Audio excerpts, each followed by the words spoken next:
ao quadrado sobre concentração de N2 vezes concentração de O2. Há um detalhe fundamental agora que você precisa perceber. Kc pode ter ou não ter unidades. Neste caso, não tem. Sabe por quê? Concentração é mol por litro. Em cima temos concentração elevado ao quadrado, consequentemente, mol por litro ao quadrado. Embaixo temos duas vezes concentração, ou seja, mol por litro vezes mol por litro, logo mol por litro ao quadrado. Corta tudo e, neste caso, Kc é adimensional. Bem, vamos ver agora alguns exercícios resolvidos para entendermos melhor este assunto de Kc.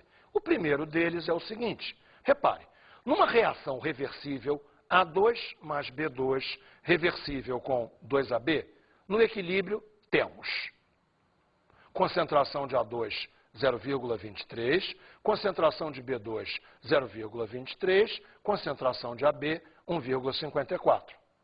Bem, a pergunta desse exercício é, então, com estes dados, como calcular a constante de equilíbrio Kc? Bem, você conhece a fórmula. Veja só, Kc tem que ser concentração de AB ao quadrado sobre concentração de A2 vezes concentração de B2. Lembra por quê? Concentração de AB é o segundo membro, concentrações de A2 e B2 é o primeiro membro.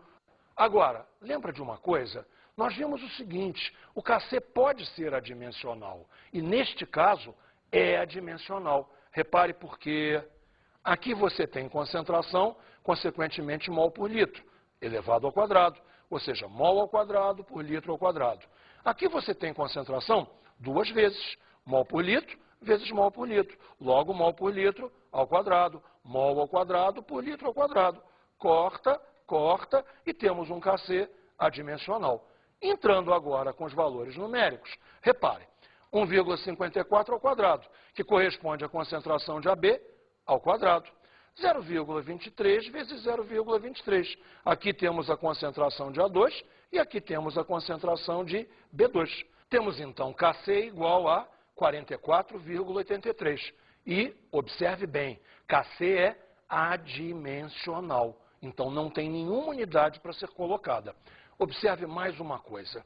Kc foi expresso com duas casas após a vírgula, porque os dados assim vieram, com duas casas após a vírgula. Não teria sentido algum aumentar a precisão. Você estaria dando mais algarismos que não são válidos. Passamos, então, a um segundo exercício. O segundo exercício é bastante mais complexo, eu vou requerer muito mais da sua atenção. Observe o exercício. 1 mol de um composto AB reage com 1 mol de um composto CD. Conforme a reação, AB mais CD, reversível, dando AD mais CB. Ok? Quando se estabelece o equilíbrio, verifica-se que 3/4 de mol de cada um dos reagentes, A e B e CD, foram transformados em AD e CB. Não há nenhuma variação de volume. Novamente, então, a pergunta é a mesma. Qual é a constante de equilíbrio Kc para este sistema químico? Bem, a aplicação de fórmula é a mesma. Repare, Kc é igual a concentração de AD vezes concentração de CB, que temos em cima as concentrações do segundo membro, sobre concentração de AB vezes concentração de CD, que temos embaixo as concentrações do primeiro membro. Mas, observe, nós não sabemos os valores destas concentrações. Como descobrir? Bem, me siga. Nós vamos montar uma coisa chamada quadro de equilíbrio. Quadro de equilíbrio é realmente um quadro, onde aqui em cima você tem a reação, ou seja, aqui você vai entrar com os valores das concentrações. A sequência aqui é concentrações iniciais, variação estequiométrica, como ficam num instante qualquer da reação e como ficarão no equilíbrio. Vamos analisar a primeira linha. No início da reação, então, temos, repare, aqui é o início da reação. Toda esta linha será a linha de início. AB com 1 mol, CD com 1 mol. Agora, AD e CB ainda não existem. Consequentemente, 0 e 0 para cada um. Vamos então agora ver a linha da estequiometria. Como a reação é 1 mol para 1 mol para 1 mol para 1 mol, teremos X, X, X e X. Ok? Isto é o que reage, isto é o que reage, isto é o que se forma, isto é o que se forma. Tá ok? Repare, então, que vamos agora para a linha do instante qualquer. Como é a situação do AB? Tínhamos 1 mol, reagiram X mols, sobraram 1 menos X mols. Para o CD, tínhamos 1 mol, reagiram X mols, sobraram 1 menos X mols. A situação do AD é completamente diferente. Nada tínhamos, formaram-se X mols, então temos X mols. Para o CB, a mesma coisa. Nada tínhamos inicialmente, formaram-se X mols, então agora temos X mols. Bem, o enunciado do exercício nos diz que 3/4 de mol, tanto de AB quanto de CD, se transformaram nos produtos. Então, repara, se nós tínhamos 1 mol e 3/4 de mol se transformaram, houve uma sobra de 1/4 de mol. Voltamos ao nosso quadro de equilíbrio, então. Para AB, temos 1/4 de mol. Para CD, temos 1/4 de mol também. Já AD e CB, os 3/4 de mol para cada um deles. Perfeito? Logo, no equilíbrio, temos 1/4 de mol de AB, 1/4 de mol de CD, 3/4 de mol de AD e 3/4 de mol de CD. Temos, então, agora as quantidades que precisávamos para calcular a constante Kc. Voltemos à nossa fórmula. Temos a nossa fórmula Kc igual a concentração de AD vezes concentração de CB sobre concentração de AB vezes concentração de CD. Aplicando os números, então, temos 3/4 vezes 3/4, 1/4 vezes 1/4. Todos esses 4 somem e a constante vale 9. Enfatizando por terceira e, espero eu, última vez. Observe que a constante Kc é adimensional.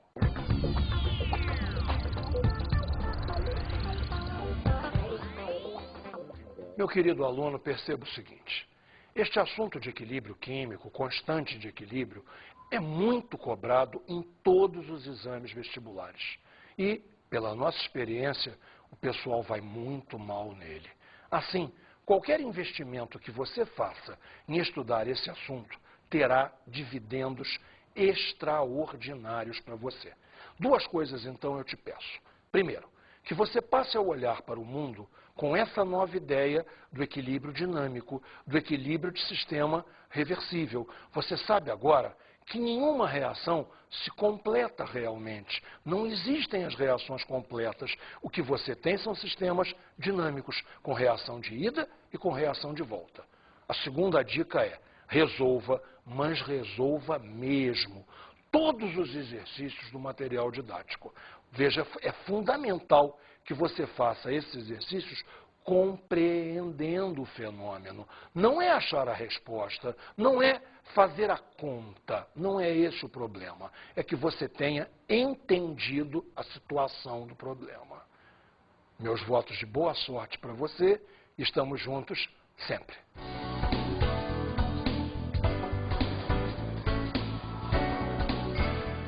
Na aula de hoje, iniciamos os estudos sobre o equilíbrio químico.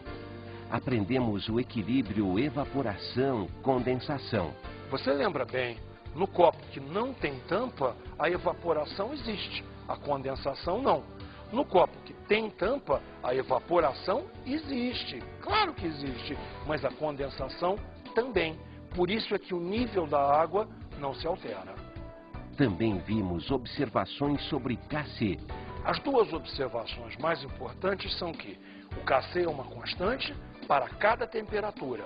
E a segunda é a convenção da IUPAC, que você tem sempre Kc como sendo segundo membro em cima, primeiro membro embaixo. E também o quadro de equilíbrio. Você lembra? O quadro de equilíbrio é fundamental.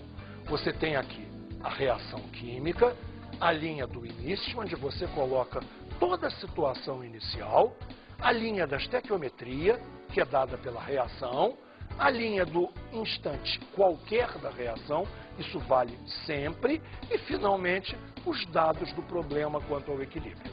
Bons estudos!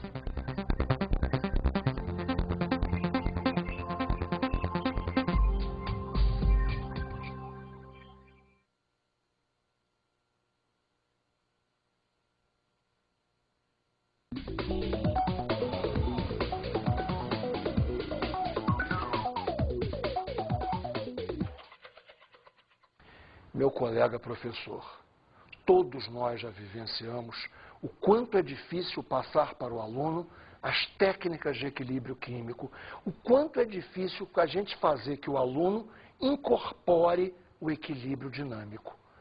E para nós isso parece tão simples, parece tão fácil.